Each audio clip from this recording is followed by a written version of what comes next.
Ngayon, sa darating ng Miyerkules ay Miyerkules ni Sinisa, Miyerkules ng Abo. So, bahagi ko na dalawa po yung misa natin, 6 o'clock ng umaga at 5 o'clock ng hapon. And then, paalala ko sa araw na yun ay araw ng pag-aayuno at abstinensya.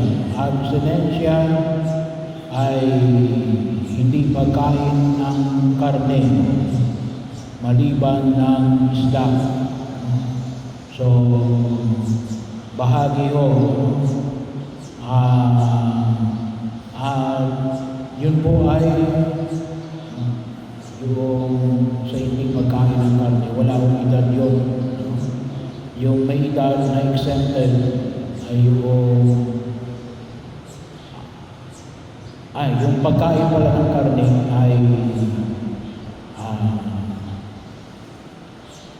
may bahagi yun na kung saan ay may wala akong exemption. Ang may exemption po ay ang abstinence. Yung 60 years old,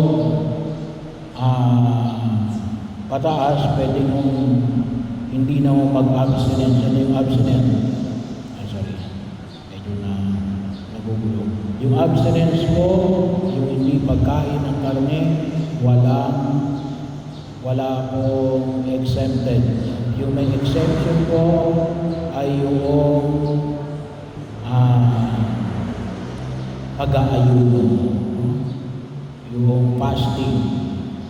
So, 60 years old pataas, pwede nung hindi na mag-fasting. Ano yung fasting?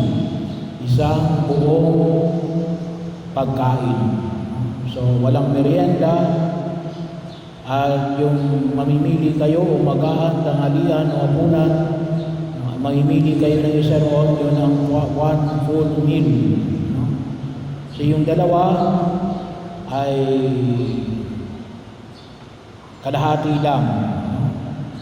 So, kung halimbawa, tanghalian, ang pinili ninyo na one full meal, yung umagahan at saka hapunan, kalahati lang. Walang merienda. Exempted yung mga kapatid natin na mga senior, 60 na ba, pwede na hindi kasama doon sa pag-aayuno. Pero yung abstinensya, yung hindi pagkain ng karne, wala akong exemption doon.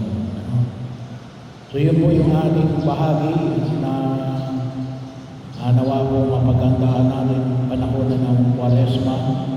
So paalala lang ko, save the date, yung ating pong kumpisalang bayan, March 20, araw po ng Huwebes.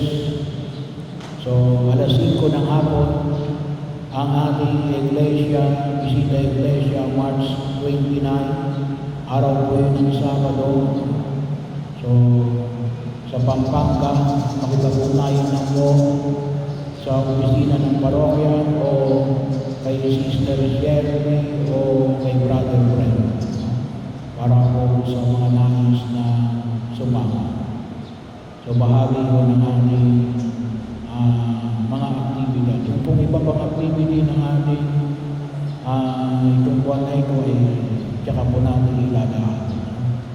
Pero yun na po muna. So, yung every Sunday pa rin na ating protection prayer at saka anointing of the sick ay right after the first Mass, kung sino po may gusto.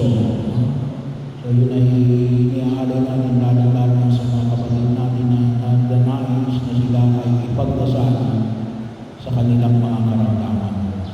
Ano mang uri ng karamdaman. So muli po, maraming salamat sa inyong patuloy na pagsuporta sa ating mga programa at mga proyekto. Mag-sitayin niyo po.